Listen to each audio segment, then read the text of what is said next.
السلام علیکم ورحمۃ اللہ وبرکاتہ۔ الحمدللہ رب العالمین والصلاة والسلام علی رسولہ الکریم وعلی آلہ وصحبہ اجمعین ومن تبعہ بإحسان الی یوم الدین، اما بعد۔ محترم بھائیوں اور بہنوں، آج 9ویں پارے کی تفسیر کا خلاصہ پیش کیا جا رہا ہے۔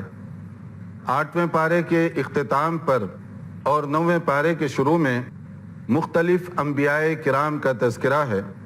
انبیاء کرام انسانی گروہ کا مقدس ترین طبقہ ہے۔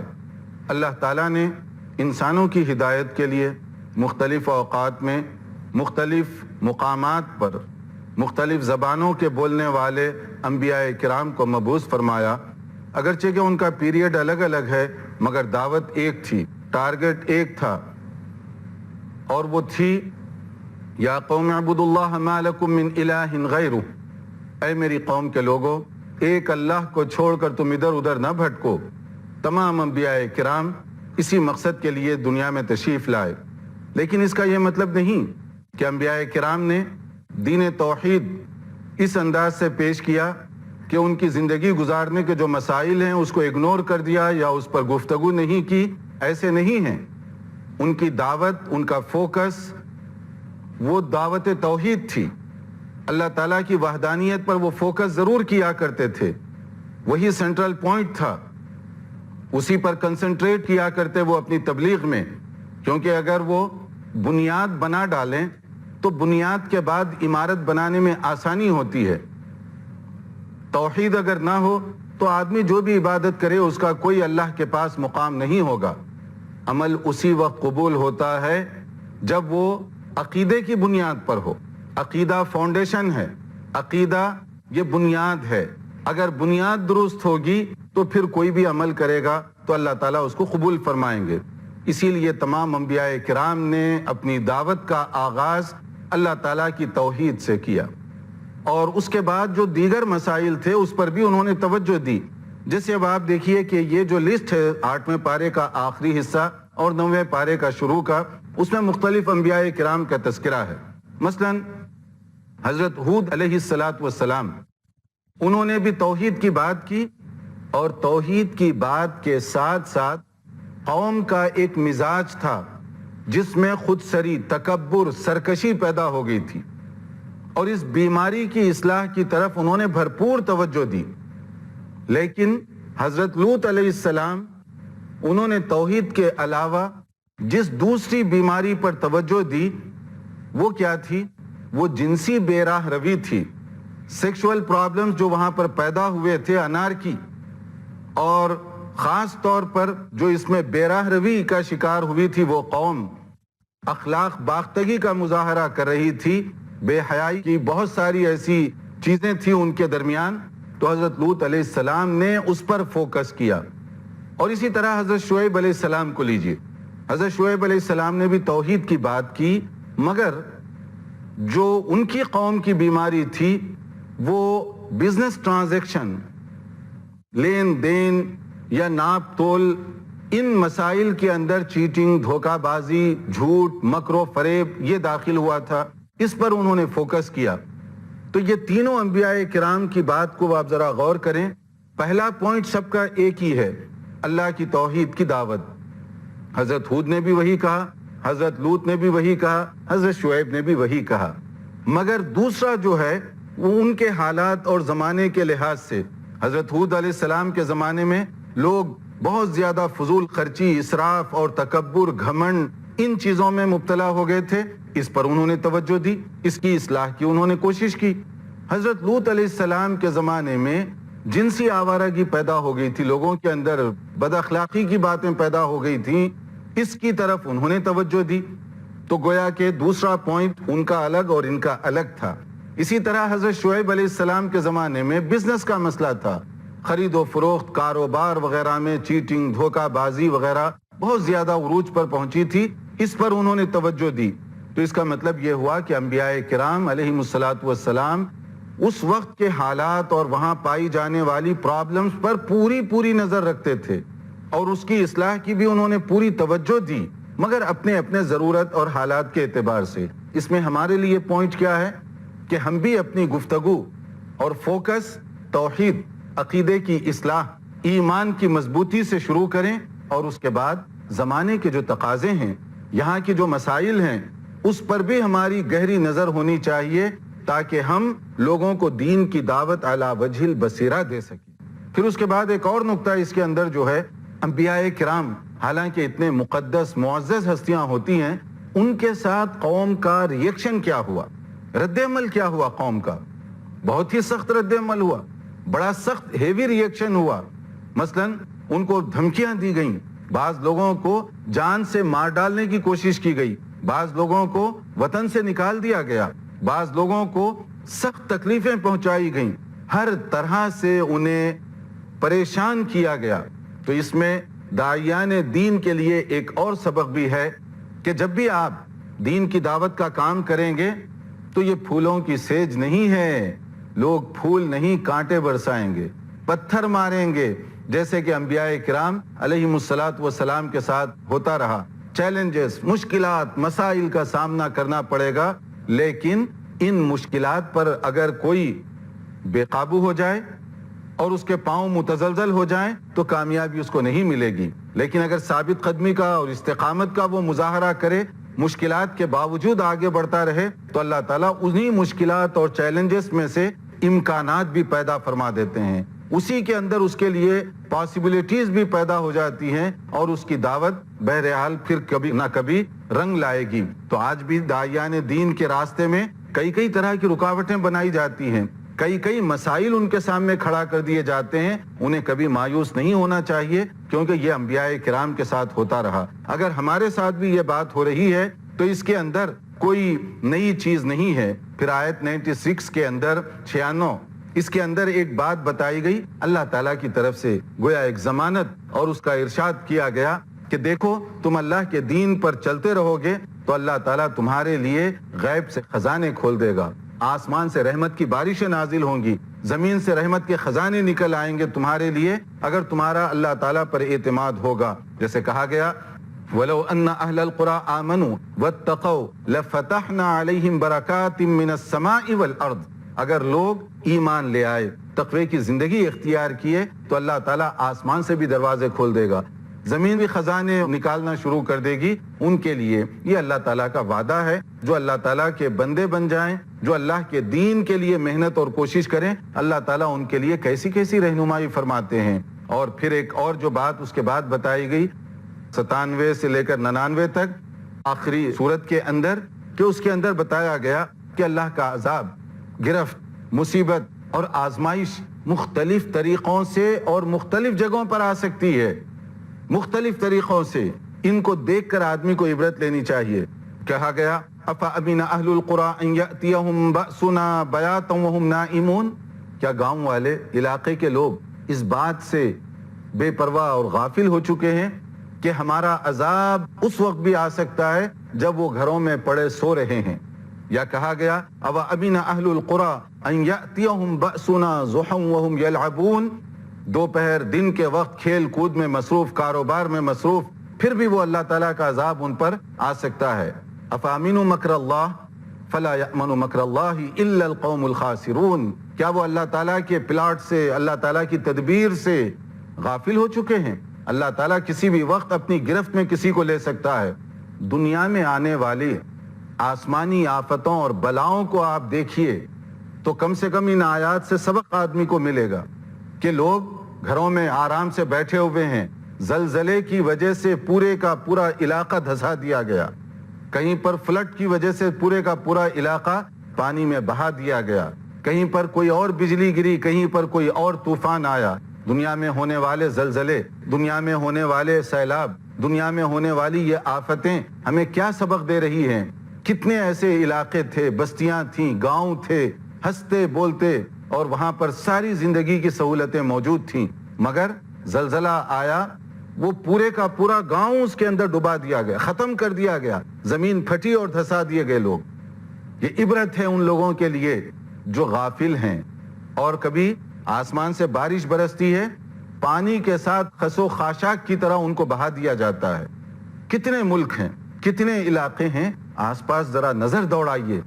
عبرت چاہیے, دیدہ بینا چاہیے. اگر آدمی ان چیزوں کو عبرت کی نگاہوں سے دیکھے تو یہ سمجھنے کے لیے بہت کافی ہے کیا ایسٹ کیا ویسٹ, کتنے ممالک, کتنے علاقے باوجود اپنی بہت زیادہ ترقی ماڈرن ٹیکنالوجی کے, کیا اللہ تعالیٰ کے عذاب کو, زلزلے کو روک سکے؟ کیا اللہ تعالیٰ کے عذاب طغیانی کو روک سکے؟ کیا سیلاب کو روک سکے؟ اسی تناظر میں آیت 97 سے 99 تک کا آپ مطالعہ کریں, تب آپ کو معلوم ہوگا کہ یہ آیت گویا کہ پہلے نہیں آج نازل ہوئی. حالانکہ یہ تو قرآن مجید میں پہلے سے موجود ہے, مگر ہم اس پر غور و فکر کم کرتے ہیں, اس پر سمجھنے کی کوشش کم کرتے ہیں. ناظرین, یہاں وقت ہوا ہے ایک مختصر سے بریک کا, تو آپ دیکھتے رہیے پروگرام. السلام علیکم ورحمۃ اللہ. وقفے کے بعد دوبارہ آپ کی خدمت میں حاضر ہیں. جہاں سے گفتگو رکی تھی وہیں سے سلسلہ آگے بڑھاتے ہیں. آیت 103 سے حضرت موسیٰ علیہ السلام کی جو دعوت ہے, جو انہوں نے فرعون کے دربار میں پیش کی, اس کا تذکرہ کیا گیا. موسیٰ علیہ السلام اور ہارون علیہ السلام, ان کو ایک ٹاسک دیا گیا تھا کہ جاؤ فرعون کے سامنے دین توحید کی بات پیش کرو. موسیٰ علیہ السلام وہاں پر تشریف لے گئے. فرعون وہ اپنے آپ کو کہتا تھا انا ربکم الاعلی, اگر کوئی بڑا رب ہے تو میں ہی ہوں, میری عبادت کرو, میرے علاوہ کوئی اور رب نہیں ہو سکتا. پھر اس نے موسیٰ علیہ السلام سے کچھ مطالبہ کیا کہ معجزہ دکھاؤ, اگر تم نبی ہیں تو میریکل ہے تمہارے پاس کوئی, دلیل ہے تمہارے پاس کوئی.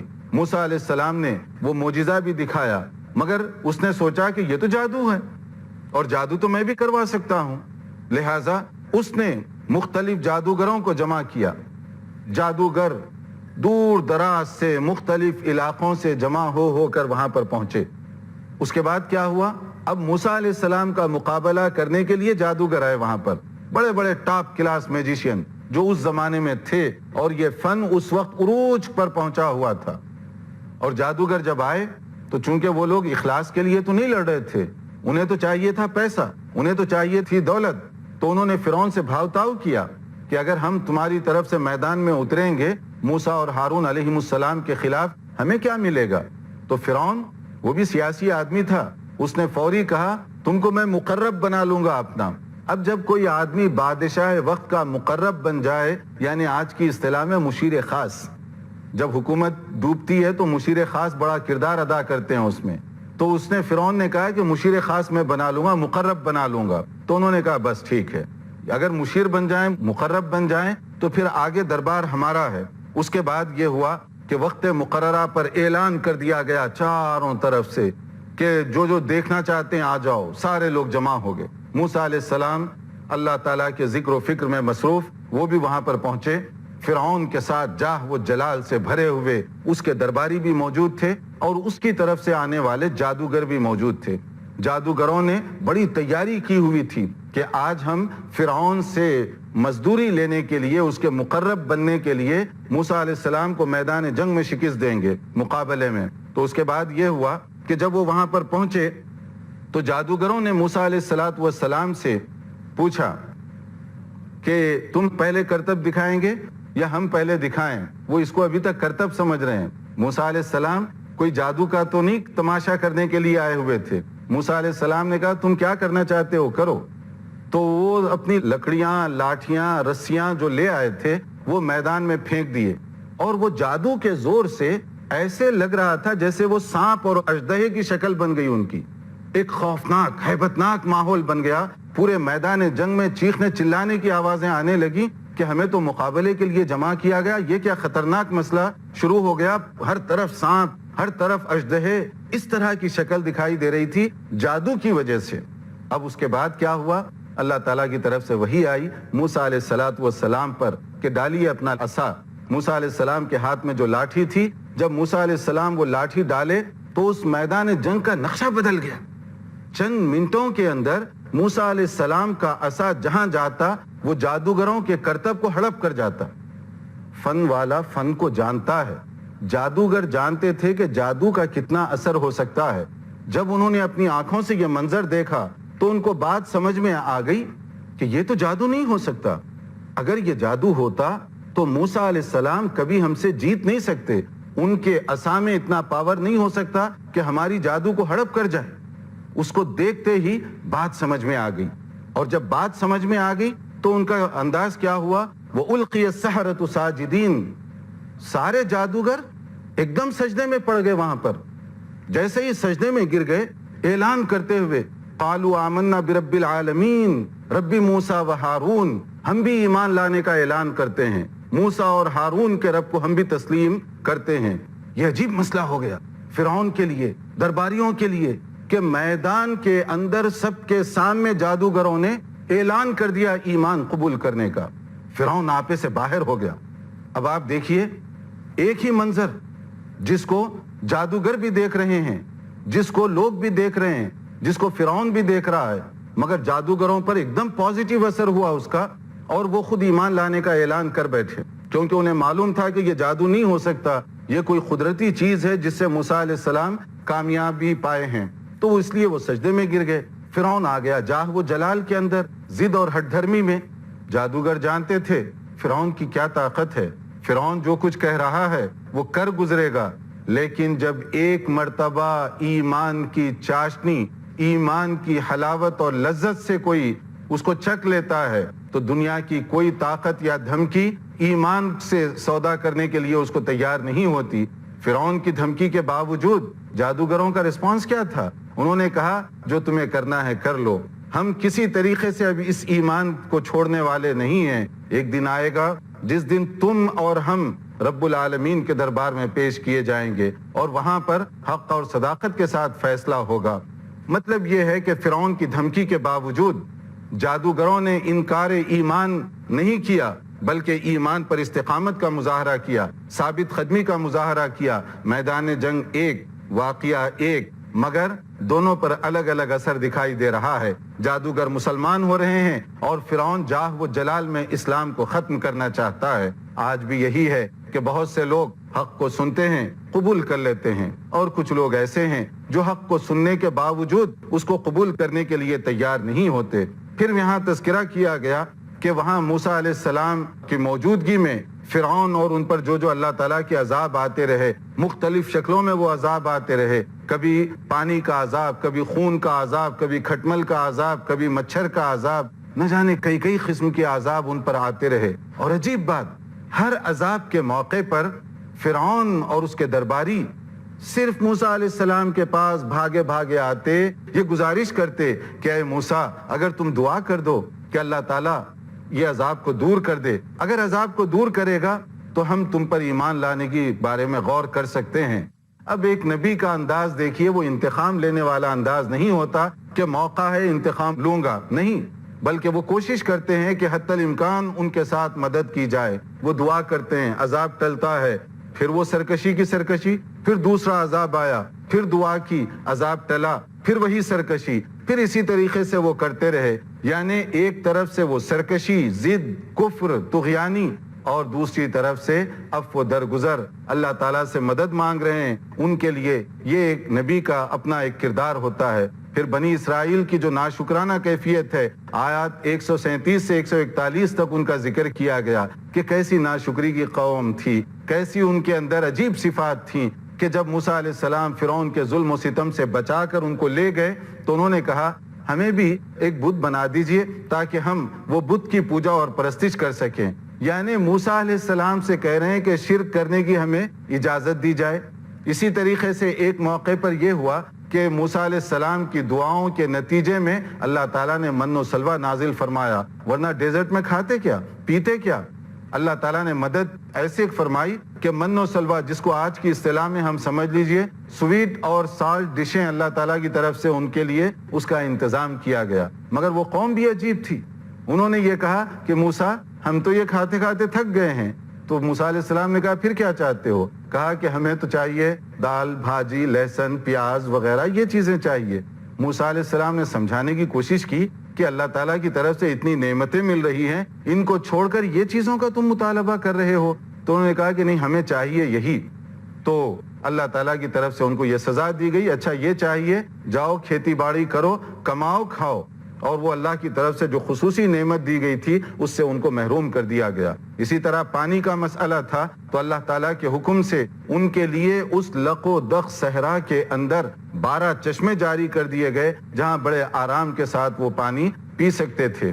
پھر اس کے بعد آیت 157، 58 اور 59 کے اندر ایک اہم جو بات بتائی گئی کہ ہمارے نبی، آپ کی شان، آپ کا مقام کتنا اعلیٰ، کتنا اونچا، کہ رسول اکرم صلی اللہ علیہ وسلم کے حوالے سے تورات میں خوشخبری دی گئی، انجیل میں خوشخبری دی گئی، آپ کی صفات طیبہ کا ذکر کیا گیا کہ وہ امر بالمعروف کرتے ہیں، برائیوں سے لوگوں کو روکتے ہیں، حلال اور پاکیزہ جو طیبات ہیں وہ لوگوں کو حلال کرتے ہیں، کھانے پینے کی اجازت دیتے ہیں، جو خبائث ہیں، نقصان دہ ہیں، برائی چیزیں ہیں، اس سے لوگوں کو روکتے ہیں، اور غلامی کے بندھن اور طوق سے لوگوں کو نجات دیتے ہیں۔ رسول اکرم صلی اللہ علیہ وسلم کی رسالت یہ تمام دنیا کے لیے ہے، تو اس میں مختلف پیغام دیے گئے کہ نبی کریم صلی اللہ علیہ وسلم رحمت للعالمین ہیں، آپ کی رسالت تمام دنیا کے لیے ہے۔ آپ کی تشریف آوری کے بعد تمام دنیا کے لوگوں کے لیے ضروری ہے کہ آپ کی ہدایات کو سمجھے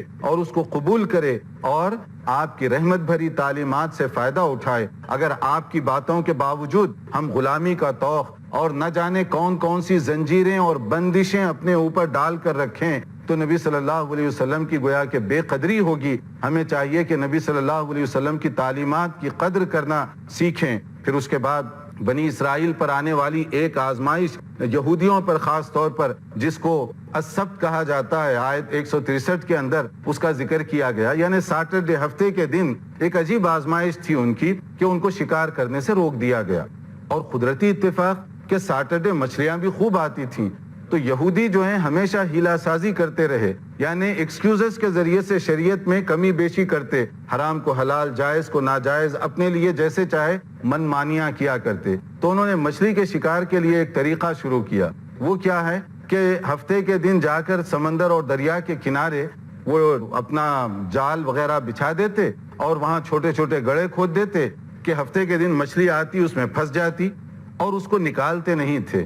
اتوار کے دن جا کر نکالتے تھے اور یہ کہتے تھے کہ ہفتے کو تو ہم نے شکار نہیں کیا، گویا شریعت پہ ہم عمل کرنے والے ہیں، شکار سارا ہفتے کو ہی ہوتا، صرف مچھلی اٹھاتے اتوار کو اور سمجھتے کہ اللہ کو ہم دھوکہ دے رہے ہیں۔ اللہ تعالیٰ کو کون دھوکہ دے سکتا ہے؟ مگر یہودیوں کی اس صفت کا جہاں ذکر کیا گیا، ہمارے لیے بھی اس میں سبق ہے۔ کتنے ایسے مسلمان ہیں جو شریعت کی واضح چیزوں کو اپنی مرضی سے حلال اور حرام کرتے ہیں، حرام چیزوں کو حلال کر لیتے ہیں اپنے لیے مختلف بہانے بنا کر، سود کا مسئلہ ہے، جوے کا مسئلہ ہے، اور نہ جانے کون کون سے مسائل ہیں، اس کے اندر ہم اپنی طرف سے کیسی کیسی زیادتیاں کرتے ہیں۔ انہیں یہ یہودیوں کی بدترین جو صفت ہے اس سے سبق لینی چاہیے۔ حرام اور حلال، جائز اور ناجائز کا اختیار صرف اللہ رب العالمین کے پاس ہے، کیونکہ بتانے والا وہ رب العالمین ہے، جب تک وہ نہ بتائے وہ کسی کو معلوم نہیں ہو سکتی۔ اللہ تعالیٰ سمجھنے، غور و فکر کرنے اور عمل کرنے کی توفیق عطا فرمائے۔ وآخر دعوانا ان الحمد